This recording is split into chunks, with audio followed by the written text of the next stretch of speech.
الحمد لله نحمده ونستعينه ونستغفره ونؤمن به ونتوكل عليه ونعوذ بالله من شرور أنفسنا ومن سيئات أعمالنا من يهده الله فلا مضل له ومن يضلله فلا هادي له ونشهد أن لا إله إلا الله وحده لا شريك له ونشهد أن سيدنا وسندنا ونبينا وحبيبنا وطبيب قلوبنا ومولانا وأولانا محمد صلى الله عليه وعلى آله وأصحابه وبارك وسلم أما بعد فقد قال الله تعالى في كلامه المجيد وفرقانه الحميد أعوذ بالله من الشيطان الرجيم بسم الله الرحمن الرحيم إنا أعطيناك الكوثر فصل لربك وانحر إن شانئك هو الأبتر وعن زيد بن أرقم رضي الله تعالى عنه قال قال أصحاب رسول الله صلى الله عليه وسلم ما هذه الأضاحي يا رسول الله قال سنة أبيكم إبراهيم قالوا فما لنا فيها يا رسول الله قال بكل شعرة حسنة قالوا فالصوف يا رسول الله قال بكل شعرة من الصوف حسنة أو كما قال عليه الصلاة والسلام إن الله وملائكته يصلون على النبي يا أيها الذين آمنوا صلوا عليه وسلموا تسليما اللهم صل على سيدنا ونبينا وشفيعنا وحبيبنا ومولانا محمد صلى الله عليه وعلى آله وأصحابه وبارك وسلم بلغ العلا بكماله كشف الدجى بجماله حسنت جميع خصاله صلوا عليه وآله মুআজ্জাজ হাজিরিন মহান রব্বুল আলামিনের দরবারে লাখো কোটি শুকরিয়া যে রব্বে কারীম আমাদেরকে বিভিন্ন ব্যস্ততা থেকে মুক্ত করে আল্লাহ জাল্লা জালালুহুর মহান হুকুম পালনার্থে মসজিদে আসার বসার পবিত্র জুমার দিনে কিছু বলার শোনার তৌফিক দিয়েছেন এই জন্য অন্তরস্থল থেকে কালেমাতুশ শুকর আদায় করে আলহামদুলিল্লাহ। আজকে জিলহজ মাসের 2 তারিখ, আল্লাহ যদি চাহেন আগামী শনিবার ইনশাআল্লাহ 10 তারিখ হবে এবং আমরা সকলে কোরবানি করব, যাদের উপর কোরবানি ওয়াজিব হয়েছে। আল্লাহ সুবহানাহু ওয়া তাআলা বান্দার কাছে এক এক সময় এক এক আমলকে উপস্থাপন করেন, যাতে করে বান্দা আল্লাহ তাআলার নৈকট্য অর্জন করে এবং আল্লাহ তাআলার সন্তুষ্টি অর্জন করে জান্নাতের অধিকারী হয়। এই মাসের মধ্যে সবচেয়ে প্রিয় আমল হলো আল্লাহ সুবহানাহু ওয়া তাআলার কাছে আল্লাহ তাআলার সন্তুষ্টির উদ্দেশ্যে কোরবানি করা। কোরবানি শব্দটা কোরবান শব্দ থেকে এসেছে। কোরবান মানে হলো নৈকট্য অর্জন করা, অর্থাৎ আল্লাহ তাআলার নৈকট্য অর্জনের উদ্দেশ্যে যে কোনো বস্তু আল্লাহর জন্য উৎসর্গ করাকেই কোরবানি বলে।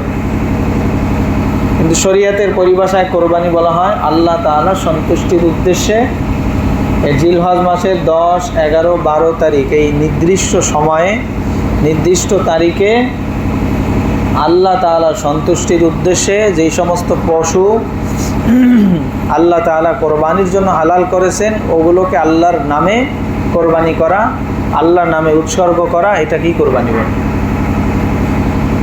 তো যেহেতু আল্লাহ তাআলার সন্তুষ্টির উদ্দেশ্য হইতে হবে, কোরবানির শাব্দিক অর্থই হলো নৈকট্য অর্জন করা। তো নৈকট্য অর্জন তখন হয় যখন তার উদ্দেশ্যে হয়। তো সুতরাং প্রথম কথাই ওই সমস্ত কোরবানি বাদ হয়ে যাবে যেগুলো কোরবানি না, যেগুলো গোশত খাওয়ার জন্য হয়। কি বলেন? কি খাওয়ার জন্য? গোশত খাওয়ার জন্য হয়। বলে যে জি জামাই আসবে, নাতি নাতকুর আসবে, কি বলেন, যদি কোরবানি না করি তা কার কাছে যাইবে, এই জন্য কোরবানি করতেছে। তাহলে এটা কি কিসের জন্য হইলো? জি জামাই নাতি নাতকুরের জন্য হইলো, আল্লাহর জন্য হইল না। তাহলে আল্লাহর জন্য যেটা না হয় সেটা কোরবানি না। আবার অনেকে কি করে, আরে প্রতি বছর কোরবানি দেয়, এবছর যদি ওয়াজিব না দিলে কেমন হয়, মানুষে কি করবে, মানুষে কি বলবে, তাহলে কার জন্য করতেছি? মানুষের জন্য করতেছি, তাহলে এটাও কি না? কোরবানি না। আবার কেউ কি করে, অনেক দাম দিয়ে গরু কিনে রাস্তায় রাস্তায় ঘুরায়, মালা পরাইয়া, ঘন্টা বাজাইয়া, সাজাই গুজাইয়া দেখায়, আর সবার কাছে বলিয়া বেড়ায় আমি এত লক্ষ টাকার গরু কিনেছি। এটাও কার জন্য হয়েছে? মানুষের দেখানোর জন্য হয়েছে, সেটাও কি নয়? কোরবানি নয়। তাহলে বোঝা গেল কোরবানি শুধুমাত্র কার জন্য হইতে হয়? আল্লাহ সুবহানাহু ওয়া তাআলার জন্য হইতে হয়। কারণ কোরবানি শব্দের মধ্যেই এটা আছে।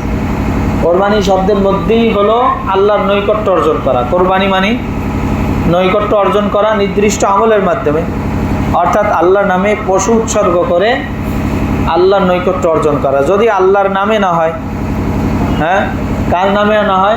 আল্লাহর নামে না হয়। আমরা বলে থাকি, যে মুখে উচ্চারণ করে থাকি, আমার নামে 2 ভাগ। কোরবানির আমার নামে কয় ভাগ? 2 ভাগ। ওমকে বলে আমার নামে 1 ভাগ। তাহলে কোরবানি কার নামে হইল? আমার নামে হইল, তাও কোরবানি না। তাও কি না?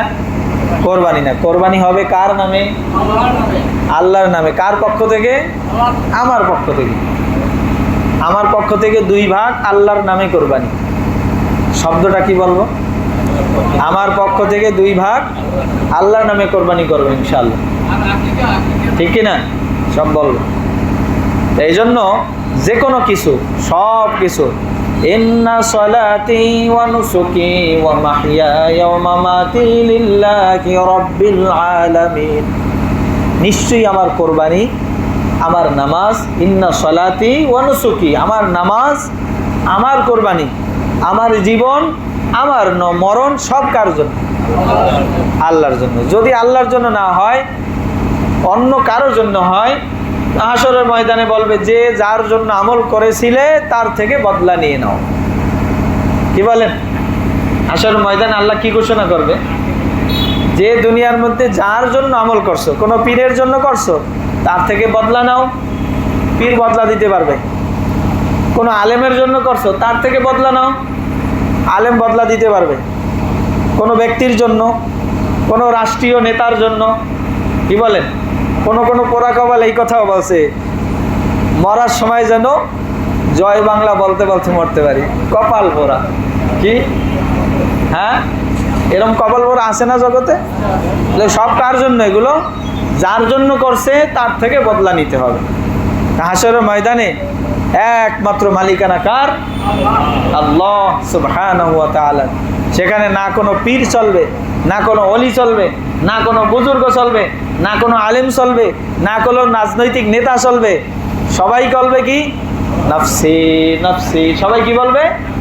আরে আজকে আমি তো আল্লাহর কাছে ধরা, তোমার আমি কিভাবে উপকার করব? ইয়াউমা ইয়াফিরুল মারউ মিন আখিহি ওয়া উম্মিহি ওয়া আবিহি ওয়া সাহিবাতিহি ওয়া বানিহি। সবাই সবার থেকে ভাগবে। মা সন্তানের থেকে, স্বামী স্ত্রী থেকে, ভাইয়ের থেকে, বোনের থেকে ভাগবে, পালাবে। কেউ কারো উপকারে আসবে না। কি বলেন? হ্যাঁ, যদি আল্লাহর জন্য করিয়া থাকি। আমি পীরকে ভালোবাসি আল্লাহর মহব্বতে। কার মহব্বতে? উনি আল্লাহওয়ালা, এই জন্য ওনাকে ভালোবাসি। আল্লাহওয়ালা, উনি আল্লাহর ওলি, এই জন্য ভালোবাসি। আল্লাহর সাথে সম্পৃক্ত, নতুবা তার সাথে আমার কোনো সম্পর্ক নেই। ওমর রাদিয়াল্লাহু তাআলা আনহু বাইতুল্লাহর তওয়াফ করতেছে। তওয়াফ শেষে কি করতে হয়? পাথর চুমা দিতে হয় না? তার পাথর চুমা দিতেছে, হজরে আসওয়াদ চুমা দিতেছে। বলে যে, হে পাথর, তুমি একটা পাথরই মাত্র, তোমাকে আমি কখনোই চুম্বন করতাম না যদি আমার নবীকে না দেখতাম। তুমি একটা পাথর, তোমার মধ্যে কিছুই নাই, কিন্তু আমার নবী তোমাকে চুমা দিয়েছে। এইটাকে নবী ইবাদত বলছে, আল্লাহর এটা আদেশ, সে কারণে আমি তোমাকে চুম্বন করতেছি। কি বলেন? অনেক পাগল আছে, ভবের পাগল। কি বলে? মুসলমানরা নামাজ পড়ে, হেরো তো আমাকে মতো পূজা করে, সেজদা দেয়। কাবাঘরের দিকে কি করে? কাবাঘরের সেজদা দেয়। তা হেরা কি পাথরের পূজা করে না? ঘরের পূজা করে না? নাউজুবিল্লাহ। আকল পাগল, পাগল আর কি, মাথা বুঝে না। ওখানে আল্লাহ আদেশ করছে এইভাবে করো, এই জন্য করতেছি। তোমার পূর্তি রেখে আল্লাহ সেজদা করতে কইছে, তো কিসের সাথে কি? বান্ধা হাতে ঘি। কি বলেন? এটার সাথে এটাকে তুলনা হয়? আল্লাহ আদেশ করছেন এভাবে করো, তাই আমরা করতেছি। এই কারণেই ওমর রাদিয়াল্লাহু আনহু বলতেছে, হে পাথর, তুমি একটা পাথরই, তোমাকে শুধু চুম্বন করতেছি। আল্লাহর নবী এভাবে করছেন, এইটাকে ইবাদত বলছেন, আল্লাহর এটা আদেশ, সে কারণে করতেছি, নতুবা কখনোই আমি তোমাকে চুম্বন করতাম না। তাহলে আমাদের নামাজ, আমাদের কোরবানি, আমাদের জীবন, আমাদের মরণ, সকল ইবাদত কার জন্য? আল্লাহর জন্য। আল্লাহর জন্য যদি না হয়, তো হাসরের ময়দানে আল্লাহ বলবেন, কে কার জন্য করছো তার থেকে বদলা নাও। আর সবাই আল্লাহর মুহতাজ, আল্লাহর মুকাবেকি, আল্লাহ ছাড়া ওইখানে কেউ বদলা দিতে পারবে না। সুতরাং এই আমলের কারণে সে কোথায় যাবে? ওই আমল তার জন্য আগুন হবে। আমার শায়েখ বলছেন এই কথা, যে আমরা মনে করি আমি একটা আমল করছি, আল্লাহর জন্য হয় নাই, রিয়া হয়েছে, অন্যের জন্য হয়েছে, সওয়াব পাইলাম না। বলে যে বিষয়টা শুধু এরকম না, সওয়াব তো পাবোই না, বরং ওই আমলটা আমার জন্য আগুন হবে। ওই আমলটা আমার জন্য কি হবে? জাহান্নামের আগুন হবে। তো এই জন্য আমার নামাজ, আমার কোরবানি, আমার জীবন মরণ, সকল ইবাদত কার জন্য? আল্লাহ তাআলার জন্য। এই কথাই বলছে, কোরবান শব্দ থেকে কোরবানি আসছে। তো কোরবান শব্দের মধ্যে এটা আছে আল্লাহর নৈকট্য অর্জন করা। তাহলে এই ইবাদতটা কিসের জন্য? আল্লাহর নৈকট্য অর্জনের জন্য। আল্লাহর নৈকট্য হবে কখন? যখন তার জন্য হবে। আর তার জন্য যখন না হবে, সেটা কি হবে না? কোরবানি হবে না। তো এই কোরবানি কি জিনিস? সাহাবায়ে কেরাম জিজ্ঞাসা করলেন রাসূলুল্লাহ সাল্লাল্লাহু আলাইহি ওয়াসাল্লামকে, ক্বালা আসহাবু রাসূলিল্লাহি মা হাযিহি লাদাহিয়্যু ইয়া রাসূলুল্লাহ, হে আল্লাহর রাসূল, এই যে কোরবানি আপনি আমাদেরকে করতে বলতেছেন, আমরা করি, এটা কি? ক্বালা সুন্নাতু আবিকুম ইব্রাহিম, এটা তোমাদের পিতা, তোমাদের মুসলিম জাতির পিতা হযরতে ইব্রাহিম আলা নবিয়িনা ওয়া আলাইহিস সালাতু ওয়াস সালামের সুন্নাত। এখন সাহাবায়ে কেরাম জিজ্ঞাসা করলেন, সুন্নাত তো তার, আমারও কি ফায়দা? কি বলেন? ক্বালু ফামা লানা ফিহা ইয়া রাসূলুল্লাহ, বুঝলাম, এটা তো আমার পিতা, আমাদের জাতির পিতা ইব্রাহিম আলাইহিস সালামের সুন্নাত, তাহলে আমাদের ফায়দাটা কি? ফায়দা ছাড়া তো আমরা কাজ করব না। কি বলেন? লাভ ছাড়া কোনো কাজ হবে? লাভ তো অবশ্যই লাগবে। আমাদের কি লাভ? ক্বালু ফামা লানা ফিহা ইয়া রাসূলুল্লাহ ক্বালা বিকুল্লি শারাতিন হাসানা, তোমরা যে পশু কোরবানি করবা তার প্রতিটা পশমের বিনিময়ে আল্লাহ তোমাদেরকে একটি করে নেকি দান করবে। এখন প্রশ্ন এসে গেছে, আরে একটা পশুর শরীরে তো অসংখ্য পশম থাকে, কি বলেন? কাউন্টেবল, গণনা করা যায়? হ্যাঁ সম্ভব, কিন্তু কত বছর লাগবে আল্লাহ মালুম। কি বলেন? হ্যাঁ, মানে কষ্টকর, দুরূহ। এখন বলেন একটা পশুর শরীরে অসংখ্য কি থাকতে পারে? পশম থাকতে পারে। আল্লাহর নবী সাল্লাল্লাহু আলাইহি ওয়াসাল্লাম যখন বললেন প্রতিটা পশমের বিনিময়ে তার তোমাদেরকে নেকি দেওয়া হবে, এখন তার আশ্চর্যই জিজ্ঞাসা করতেছি, ইয়া রাসূলুল্লাহ, অনেক পশুতে এরকম আছে যাদের শরীরে পশম অনেক বেশি, ক্বালু ফাসসুফু ইয়া রাসূলুল্লাহ, ইয়া রাসূলুল্লাহ, যেই সমস্ত পশুর মানে শরীরের মধ্যে অসংখ্য পশম, সেটার ক্ষেত্রে কি হবে? তো হুজুর সাল্লাল্লাহু আলাইহি ওয়াসাল্লাম উত্তর দিলেন, ক্বালা বিকুল্লি শারাতিন মিনাস সুফি হাসানা, বলে যে যত পশম হোক তত সংখ্যক নেকি তোমাদের আমল নামায় দেওয়া হবে। সুবহানাল্লাহ বলবেন না? একটু জোরে বলেন সুবহানাল্লাহ। এখন কোরবানি কি জিনিস পাইলাম, কার জন্য হইতে হবে সেটাও পাইলাম, যে আল্লাহর জন্য হইতে হবে। আমরা অনেক সময় বলি আমার নামে 2 ভাগ কোরবানি, না, আমার নামে কোরবানি না, কোরবানি কার নামে? আল্লাহর নামে। আমার পক্ষ থেকে 2 ভাগ, আমার পক্ষ থেকে 1 ভাগ, আমার পক্ষ থেকে একটা ছাগল, আল্লাহর নামে কোরবানি। কি বললেন? এভাবে বলতে হবে। কিভাবে বলতে হবে? আমার পক্ষ থেকে 2 ভাগ, 1 ভাগ, 1 ছাগল, 2 ছাগল, কার নামে কোরবানি? আল্লাহর নামে কোরবানি। এভাবে বলবো, নতুবা কি হবে?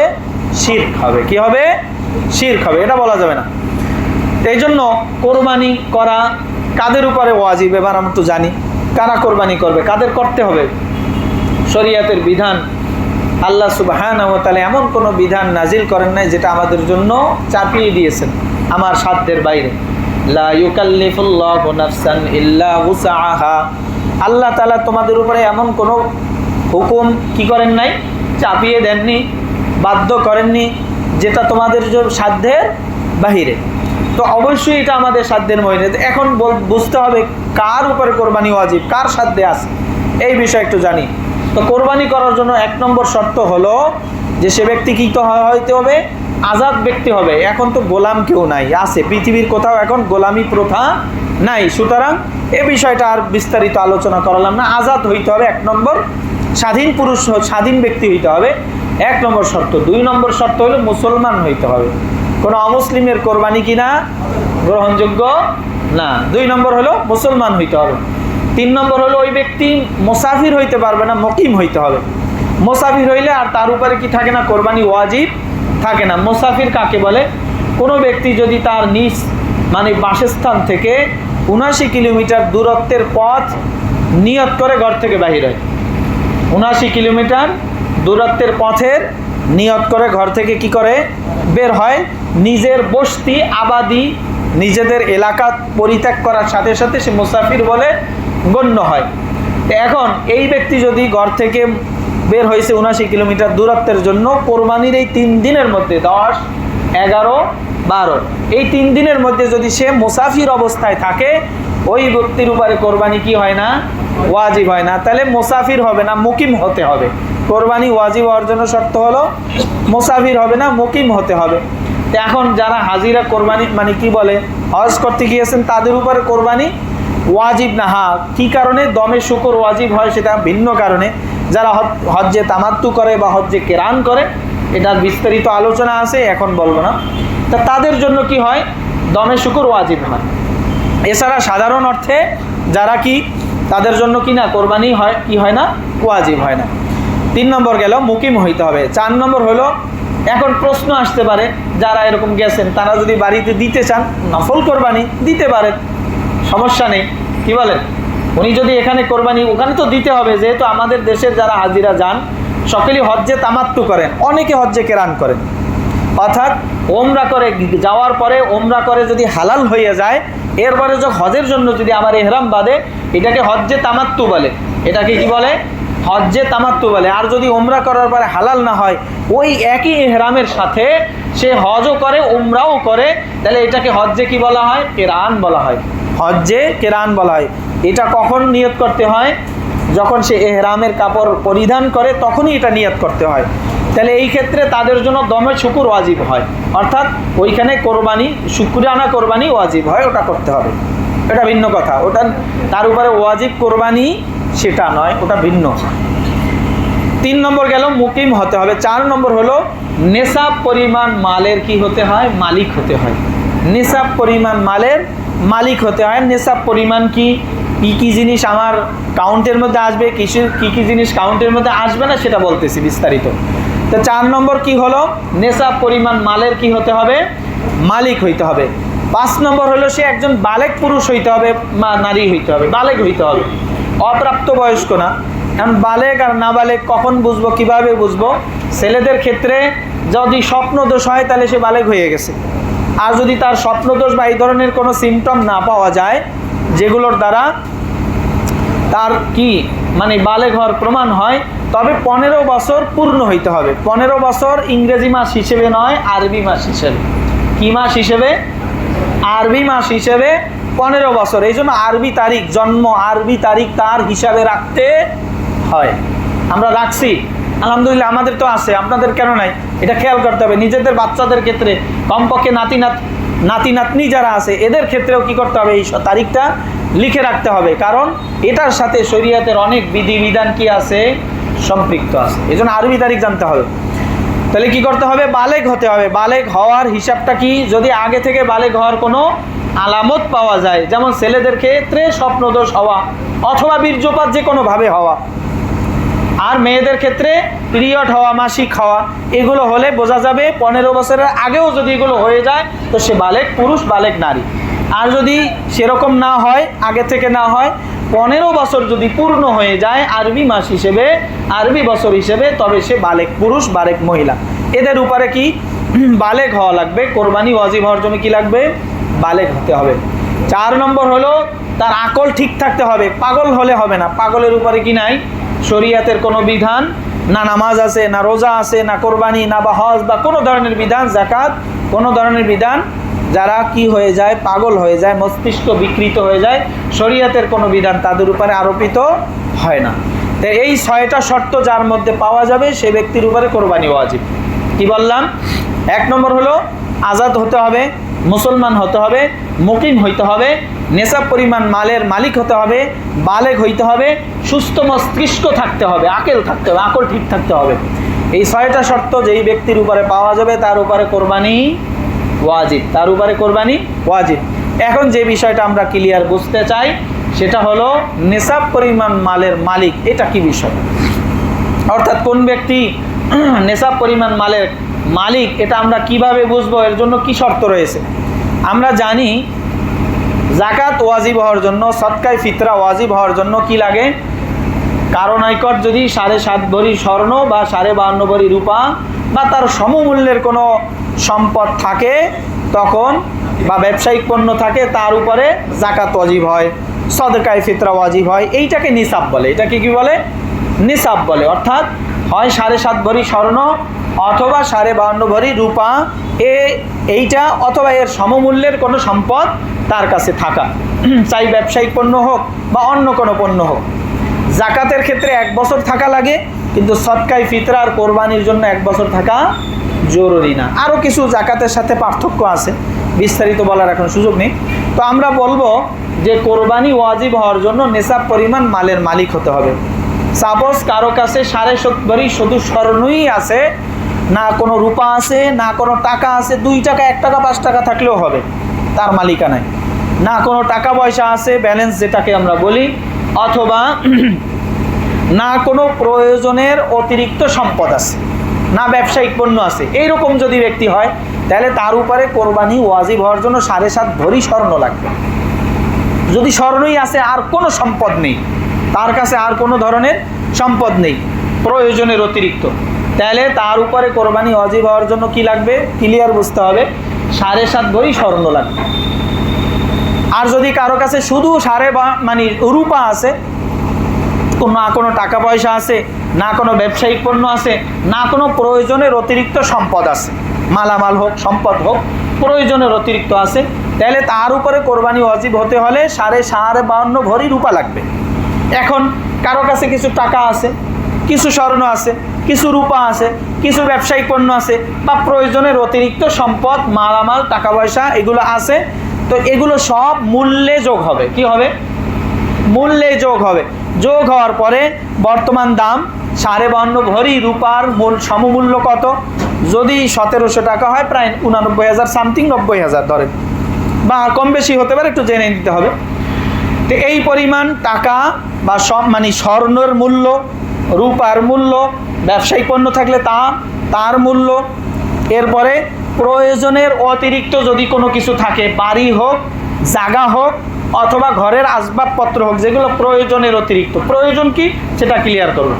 তাহলে এই রকম সবগুলো মূল্য একত্র করলে যদি সেই মূল্যটা দাঁড়ায় কত, সাপোজ 90,000 টাকা, তাহলে এই ব্যক্তির উপরে কি হয়ে যাবে, কোরবানি ওয়াজিব হয়ে যাবে। কি হয়ে যাবে, কোরবানি ওয়াজিব হয়ে যাবে। এখন আমরা একটু জানি যে প্রয়োজনের অতিরিক্ত কি জিনিস।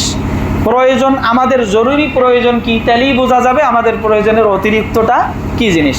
আমাদের জরুরি প্রয়োজন এমন জিনিস যেগুলো ছাড়া আমি বাঁচবো না, অর্থাৎ আমি স্বাভাবিকভাবে চলতে পারবো না। এক নম্বর হলো আমার খরচ লাগবে, আমার দৈনন্দিন খরচ আমার কাছে না থাকলে আমি কি খাবো, হ্যাঁ, বেঁচে থাকার জন্য অন্ন লাগবে। কি লাগবে, অন্ন, অর্থাৎ টাকা পয়সা, এটা টাকা লাগবে তার খরচ চলার জন্য, দৈনন্দিন নিত্য প্রয়োজনীয় খরচ।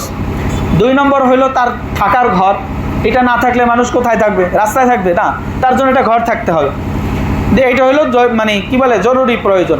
তারপর হলো নিশ্চয়ই সে যে একজন মুসলিম হয়ে থাকে, অমুসলিমদের সাথে তার লড়াই করা লাগতে পারে, জালেমদের বিরুদ্ধে লড়াই করার জন্য তার হাতিয়ার লাগবে। কি লাগবে, অস্ত্র লাগবে, অস্ত্র বা হাতিয়ার। যখন যেই ধরনের অস্ত্র আত্মরক্ষার জন্য প্রয়োজন, এই ধরনের অস্ত্র তার প্রয়োজনের জিনিস। এরপরে হলো গরম এবং ঠান্ডার পোশাক, শীত গ্রীষ্মের পোশাক, শীতের পোশাক গ্রীষ্মের পোশাক, যেগুলো গরমে বা ঠান্ডায় ব্যবহার করে, এগুলো তার প্রয়োজনের জিনিস। এরপরে যদি তার কোনো মিল ইন্ডাস্ট্রি থাকে, ইন্ডাস্ট্রি যে কলকারখানা মানে কি বলে মেশিনারিজ আছে, এগুলো তার প্রয়োজনের জিনিস, যন্ত্রপাতি যেগুলো আছে। এরপরে ঘরে যেই সকল আসবাবপত্র সে দৈনন্দিন ব্যবহার করে, দৈনন্দিন যেই সমস্ত আসবাবপত্র ব্যবহার করে। এরপরে মেহমান অতিথি আসলে তাদের জন্য ব্যবহার করা প্রয়োজন, এটাও প্রয়োজনের মধ্যে। এগুলো ছাড়া অতিরিক্ত যেগুলো আছে সেগুলো আমার প্রয়োজনের বাইরে জিনিস। কারো প্রয়োজনে লাগে 20টা প্লেট, আছে 50টা প্লেট, 30টা প্লেট তার জন্য প্রয়োজনের অতিরিক্ত। এটা মূল্যের মধ্যে আসিয়া ওই সম্পদের মধ্যে কি হয়ে যাবে, যোগ হয়ে যাবে, যোগ হয়ে যাবে। এরপরে হলো মানে আরোহণ করার বাহন যেটা, অর্থাৎ আমার চলাচলের জন্য যদি বাহন লাগে, চাই গাড়ি হোক, যত দামের গাড়ি হোক, ওটা প্রয়োজনের মধ্যে। চাই কি বলে কোনো জানোয়ার হোক, ঘোড়া বা গাধা বা এই ধরনের পশু তো ব্যবহার করে বাহন হিসেবে, অথবা মোটর সাইকেল হোক, অর্থাৎ যেগুলো দিয়ে সে কি করে নিজের প্রয়োজনের জন্য এক স্থান থেকে অন্য স্থানে আসা যাওয়া করে, এটা তার কি প্রয়োজনের জিনিস। এটাকে কি করবে না, অতিরিক্ত মালের মধ্যে ধরবে না। যদি কোনো আলেম হয়ে থাকে তার জন্য কি লাগে, কিতাব লাগে। কি লাগে, কিতাব লাগে, এগুলো প্রয়োজনের জিনিস। অর্থাৎ যেগুলো মানুষ না হইলেই নয়, যেগুলো ছাড়া মানুষ চলতে বাধাগ্রস্ত হয়, এগুলো হলো তার প্রয়োজনের জিনিস। এগুলোর বাইরে যত জিনিস রয়েছে সেগুলো আমার প্রয়োজনের অতিরিক্ত জিনিস, এগুলো আমার সম্পদের মধ্যে কাউন্ট হবে, অর্থ হিসেবে, মূল্য হিসেবে কি হবে, কাউন্ট হবে। অর্থাৎ আমার থাকার জন্য ঘর লাগে একটা, আমার থাকার জন্য ঘর লাগে একটা, 1 ইউনিট লাগে। এখন আমার 3তলা বাড়ি আছে, 6টা ইউনিট, 1টা ইউনিট লাগে, আর 4 মানে 5টা ইউনিট হলো আমার প্রয়োজনের বাইরের জিনিস। আর যদি এই ব্যক্তির ভরণ পোষণ শুধু এই বাড়ি ভাড়া থেকেই হয়, তাহলে তখন 1 বছরের বাড়ি ভাড়া কত আসে, 1 বছরের তার খরচ কত লাগে, দৈনন্দিন খরচ মিলে 1 বছর কি পরিমাণ খরচ। এরপরে যদি অতিরিক্ত থাকে, যদি শুধু এটাই তার মাধ্যম হয় জীবনযাপনের, অন্য কোনো মাধ্যম তার নাই, শুধু বাড়ি ভাড়া দিয়েই সে চলে, তাহলে বাড়ি ভাড়া 1 বছরের বাড়ি ভাড়া কত আসে, এরপরে যদি অতিরিক্ত থাকে তাহলে সেটা প্রয়োজনের অতিরিক্ত, তখন ওইটা কি আসবে, অতিরিক্ত সম্পদের মধ্যে কাউন্টে আসবে। যদি 1 বছরের ভরণ পোষণ দেওয়ার পরেও তার কাছে অতিরিক্ত থাকে, তখন তার উপরে কি হয়ে যাবে, কোরবানি ওয়াজিব হয়ে যাবে। সাধারণত এরকম খুব কমই আছে, যাই হোক থাকলে সেরকম হিসাব। এছাড়া যদি অন্য অন্য তার পন্থা থাকে, তবে এই একটা ইউনিট তার জন্য প্রয়োজনীয় জিনিস, বাকিগুলো সব প্রয়োজনের অতিরিক্ত। এগুলো মূল্যের মধ্যে হিসাব এসে তার জন্য সম্পদের মধ্যে কি হবে, নেশাবের মধ্যে গণ্য হবে, সম্পদের নেশাবের মধ্যে গণ্য হবে।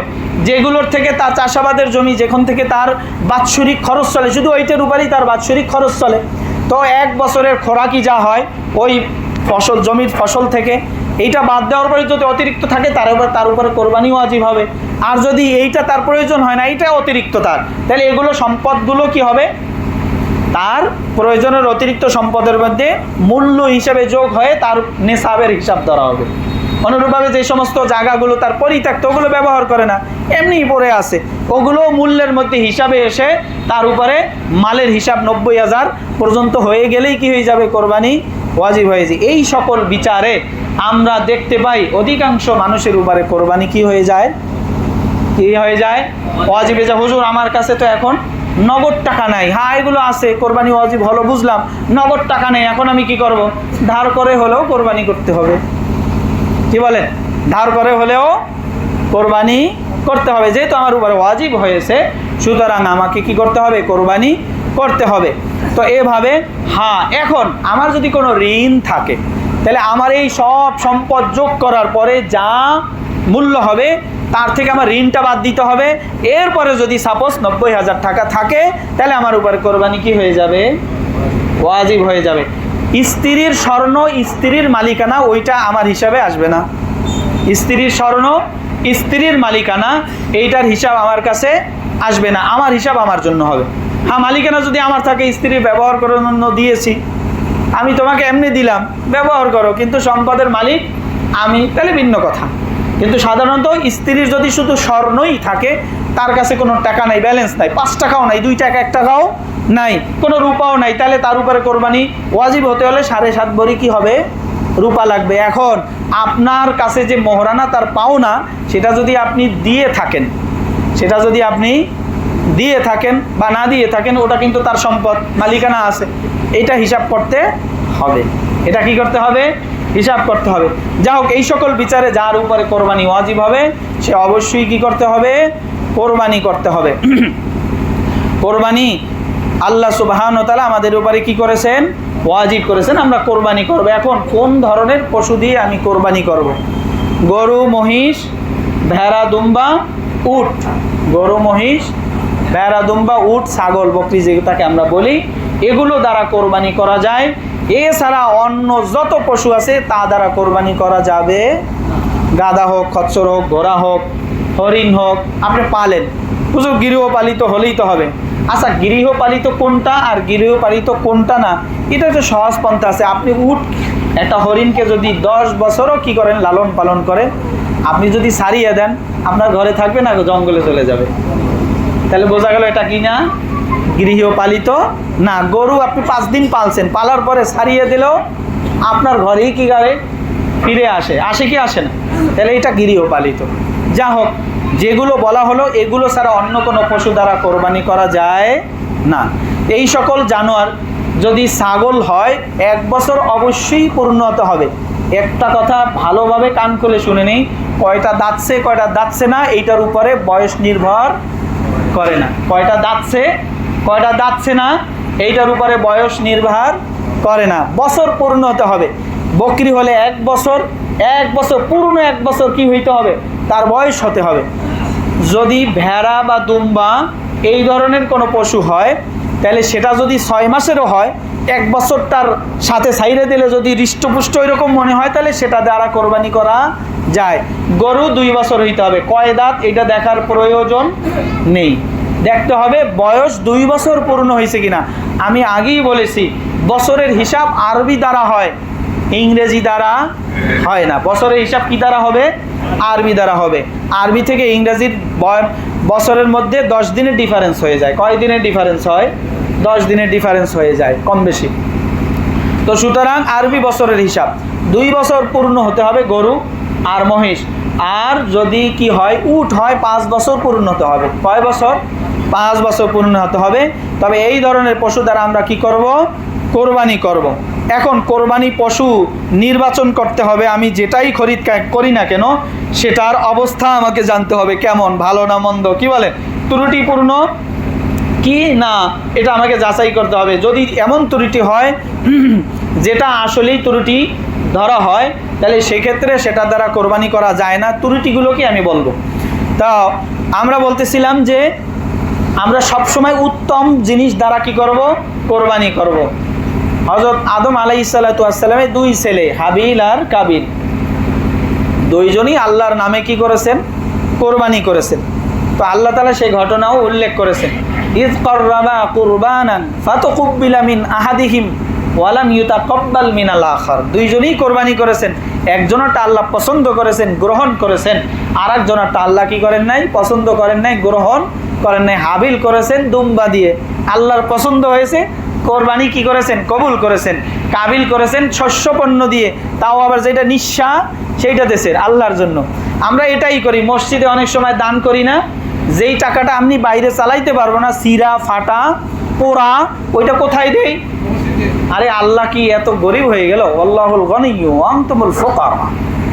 আল্লাহর জন্য আমি যেই নিয়ত করব, যেই রকম দিব, আল্লাহ আমার কাছে রিপ্লাই ওই রকমই করবেন, ঠিক কি না? বলেন না কেন?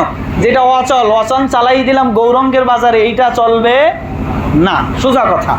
তো এই জন্য আমরা অনেক সময় দেখি মাগরিবের অনুদানের মধ্যে যেটা পোড়া বাইরে চলবে না, এটা এখানে দেয়, যেটা ছিঁড়া গেছে, লেত্রা হয়ে গেছে, একেবারে খাইয়ে গেছে, ওইটা কোথায় দেয়?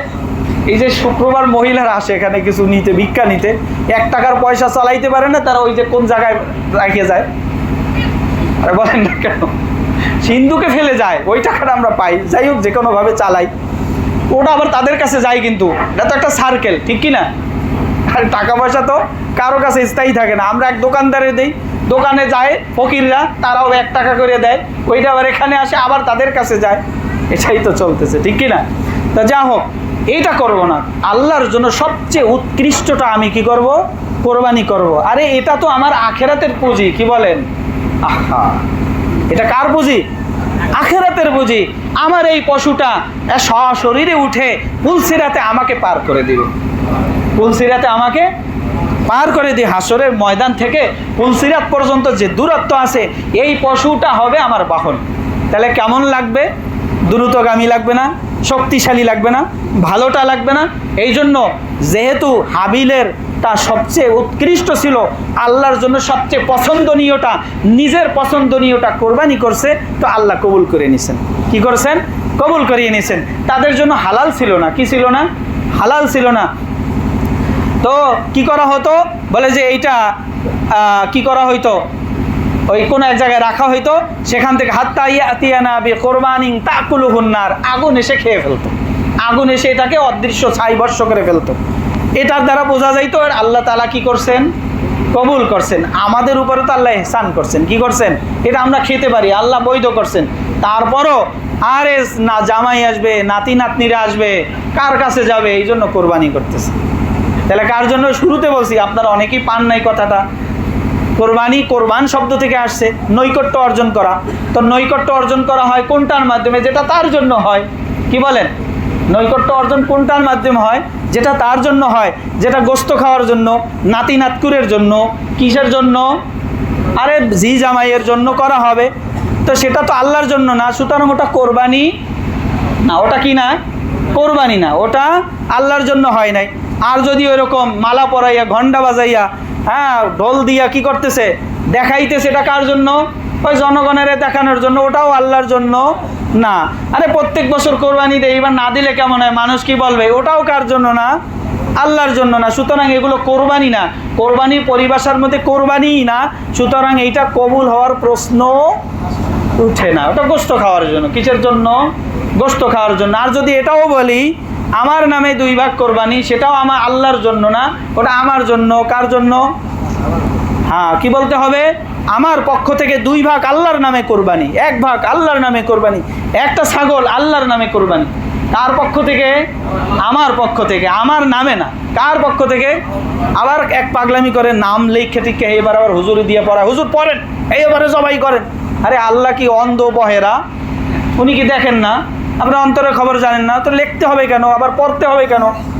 কে কে কোরবানি করতেছে আপনার নিজের জানা আছে কিনা?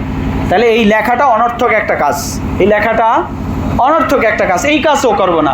অমুক অমুকের নামে কোরবানি, তখনই তো শিরিকটা হয়ে গেল। এই কাজ থেকে আমাকে অবশ্যই বাঁচতে হবে। তাহলে কার নামে কোরবানি? আল্লাহর নামে কোরবানি, আল্লাহর নামে কোরবানি। কোরবানি পশুটা অবশ্যই উৎকৃষ্ট হতে হবে। যেই ধরনের ত্রুটি থাকলে কোরবানি হয় না, সেটা না উল্লেখ করলেই নয়, সেটা বলতেছি। তাহলে যেই সমস্ত কোরবানির পশুর শিং একবার গোড়া থেকেই উঠে গেছে, কিসের থেকে? গোড়া থেকেই উঠে গেছে, গুতাগুতি করছে, ভেঙে গেছে, গোড়া থেকে ভাঙছে, তাহলে ওটার দ্বারা কোরবানি করা যাবে না। এমন খুজলি হয়েছে, পাসরা হয়েছে, একবারে দুর্বল হয়ে গেছে, ওটা দ্বারাও কোরবানি জায়েজ হবে না। হ্যাঁ, যেটা শক্তিশালী আছে ওটা হয়ে যাবে। ল্যাংড়া জবাইয়ের জায়গা পর্যন্ত যেতে পারে না, ওটার দ্বারা কোরবানি হবে না, জন্ম থেকেই কান নাই, ওটা দ্বারাও কি হবে না? কোরবানি হবে না। কান বা লেজের 3 ভাগের 1 ভাগ বা তার থেকে কম কাটা আছে, তাহলে কোরবানি হবে। 3 ভাগের 1 ভাগের থেকে বেশি কাটা আছে, ওটার দ্বারা কি হবে না? কোরবানি হবে না। জন্ম থেকেই একটা কান নাই বা একটা কান 3 ভাগের 1 ভাগ বা 1 ভাগের চেয়ে বেশি কাটা, তাহলে ওটার দ্বারাও কি হবে না? কোরবানি হবে না। তারপরে কেনার পরে যদি ত্রুটিযুক্ত হয়ে যায়, কেনার পরে যদি কি হয়, এই ধরনের ত্রুটিগুলো পাওয়া যায়, তো গরিবের জন্য দেওয়া জায়েজ, কিন্তু ধনীর জন্য দেওয়াটা কি হবে না? জায়েজ হবে না। আর একটা পশু খরিদ করে তারপরে কি করতে হবে? কোরবানি করতে হবে। এই সমস্ত কাজগুলো আমরা খুব অবশ্যই কি করবো। অনেক সময় প্রশ্ন করে, হুজুর আটি একটা আছে, কোরবানি হবে? আটি না থাকলেও হয় কি না? আরে বলেন, বিচি না থাকলে কোরবানি হয় কি না? তাহলে না থাকলে যেহেতু হয়, একটা থাকলেও হবে। বুঝে আসছে কথা? বিচি থাকলেও কোরবানি হবে, না থাকলেও কোরবানি হবে। একটা থাকলেও কোরবানি হবে, 2টা থাকলেও। এটাকে ত্রুটির মধ্যে ধরা হয়নি না, এটা ত্রুটির মধ্যে শরীয়তের পরিভাষায় এটাকে কি ধরা হয় নাই। আমার বিবেক এখানে চলবে না। শরীয়ত যেটাকে ত্রুটিযুক্ত মনে করে, শরীয়ত যেটাকে ত্রুটিযুক্ত মনে করে সেটাকে ত্রুটি বলা হয়। যেটাকে ত্রুটিযুক্ত মনে করে না সেটা কি নয়? ত্রুটি নয়। তো শরীয়ত এটাকে ত্রুটিযুক্ত মনে করে না, সুতরাং কোরবানি হয়ে যাবে। ক্লিয়ার বিষয়টা? এখন কোরবানির পশু থেকে আমরা ফায়দা কতটুকু নিতে পারবো বা কি করতে পারবো? কোরবানি করার পরে গোশতটা তো যেহেতু আমাদের জন্য হালাল, এইটা বিক্রি করা যাবে না। যদি বিক্রি করে ফেলি তাহলে সেই পরিমাণ টাকা সদকা করে দিতে হবে। বুঝে আসছে? এখন বিক্রির সমতুল্য হয়ে যায় একটা কাজ যেটা আমরা করে থাকি, সেটা কোনটা? যারা চামড়া খালাইয়ে দেয়, যারা গোশত কুটিয়ে দেয়, তাদেরকে গোশত দিয়ে দিলাম, এটা বিক্রি করা হয়েছে। কি হয়েছে? ভালোভাবে বুঝে নেব, কি হয়েছে? বিক্রি করা হয়েছে। তাহলে ওই পরিমাণ সদকা করতে হবে, নতুবা কি হবে না? হালাল হবে। বুঝে আসছে কথা? যে আমার কাজটা করে দিয়েছে তাকে দিতে হবে, মূল্য দিয়ে দিতে হবে, কাজের মূল্য দিতে হবে। কাজের মূল্য দিলাম, আমার কাজ করছে, মানুষটাও গরিবকে দেই, সেই হিসাবে কিছু দিলাম, ভিন্ন কথা। সেটা কি ভিন্ন কথা। কিন্তু ওই কাজ করে দিয়েছে, এই জন্য আমি কি দিলাম? গোশত দিয়ে দিলাম। এটা করা যাবে না, এটা হারাম। তাহলে কোরবানির পশুর গোশত কি করা হলো? বিক্রি করা হলো।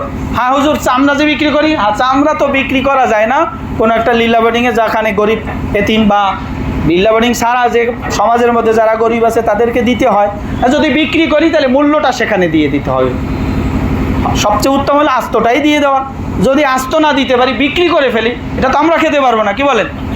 যে কোরবানি করছে সে খেতে পারবে না। এটা দিয়ে দিতে হবে, হয় গরিবকে দিতে হবে বা কোনো এতিমখানায় লীলা বোর্ডিংয়ে যেখানে যারা এই ধরনের যারা খেতে পারে তাদেরকে দিতে হবে।